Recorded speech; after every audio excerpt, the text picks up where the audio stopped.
नमस्कार मंडळी, एवढ्यात आपल्याला आपल्या फॉलोवरने एक व्हिडिओ शेअर केली होती, ज्याच्यामध्ये ते दाखवलं होतं की छत्रपती संभाजी महाराज नगरमध्ये एका अजगराने एका लहान बाळाला गिळलेलं आहे। तर मित्रांनो, थोडंसं आपण इथं पाहूया की नक्की असं काहीतरी झालं असेल का। कारण पहिली गोष्ट मित्रांनो, जो रेस्क्यू करायला आलेला आहे तो मुळात रेस्क्यू करताना तुम्हाला हसताना दिसेल। साठी एक का होईना मोठा भाऊ एखादा वरिष्ठ आणि साहजिक आहे, जर का एखाद्या बाळाला जर का एखाद्या सापानं गिळलेलं आहे तर नक्कीच तिथे कोण हसणार नाही आहे। म्हणजे व्हिडिओ बनवणारा अर्धी माहिती घेऊन आलेला आहे असं आपण म्हणू शकतो। दुसरी गोष्ट मित्रांनो, अजगराच्या शिकारामध्ये माणूस नावाचा प्राणीच नाही आहे। मी खूपदा बोलून झालेलं आहे, प्रत्येक प्राण्याचे शिकार वेगवेगळे आहेत। जसं का पाण्यात राहणारे जे साप असतात ते मासे, बेडूक यांवरती जास्त त्यांचा आहार भागवून घेतात। झाडावरती राहणारे प्राणी जे असतील ते सरडे वगैरे खातात, पक्षी वगैरे खातात, जमिनीवरती राहणारे उंदीर वगैरे खातात। अजगराच्या शिकारीमध्ये किंवा कुठल्याच सापाच्या शिकारीमध्ये माणूस नावाचा प्राणी नाही आहे।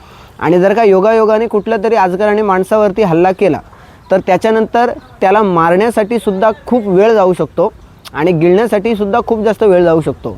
मग एवढ्या वेळामध्ये गावातला एकही व्यक्ती तिथं आला नसेल, कारण तुम्ही फक्त पकडून चाला की आम्हाला जेव्हा गावातनं रेस्क्यू कॉल येतो तर अर्धा गाव तिथे जमलेला असतो आणि इथे एक बाळ गिळलेलं आहे आणि आजूबाजूला एकही व्यक्ती दिसत नाही म्हटल्यावरती इथे दुसरी चुकी दिसते।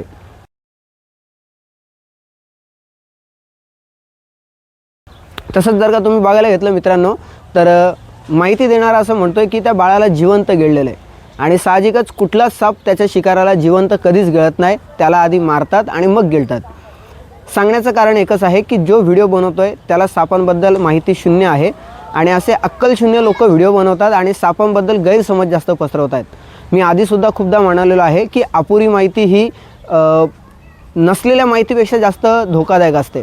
आधा हकीम जान को खतरा। जसं का तुम्हाला माहिती असेल, अभिमन्यू चक्रव्यूहच्या आतमध्ये घुसला पण बाहेर नाही निघाला। मग जर का तुम्हाला पूर्ण माहिती नसेल तर अर्धी माहितीसुद्धा पसरवण्याचा प्रयत्न करू नका। आता ही लोकेशन आम्ही शोधण्याचा प्रयत्न करतोय, अजून कळेल नाही काय ते, पण या व्हिडिओमध्ये दिलेला जेवढा पण मेसेज असणार आहे तो सगळ्यात चुकीचा असणार आहे। अजगराचा शिकार माणूस कधीच नव्हता, तो कधीच त्याला मारत नाही। चुकून जर का मारला गेला तरी त्याला गिळणं शक्य नाही आहे आणि असं जर का चुकून घडलं तर ते भारतामध्ये लाखामध्ये चुकून एकदा होईल आणि जर का घडलं तर भारत देशाच्या बाहेर होईल। त्याचे कारण आपण आधीसुद्धा सांगितलेत, तुम्हाला माहीत असतील तर नक्की कळवा। धन्यवाद।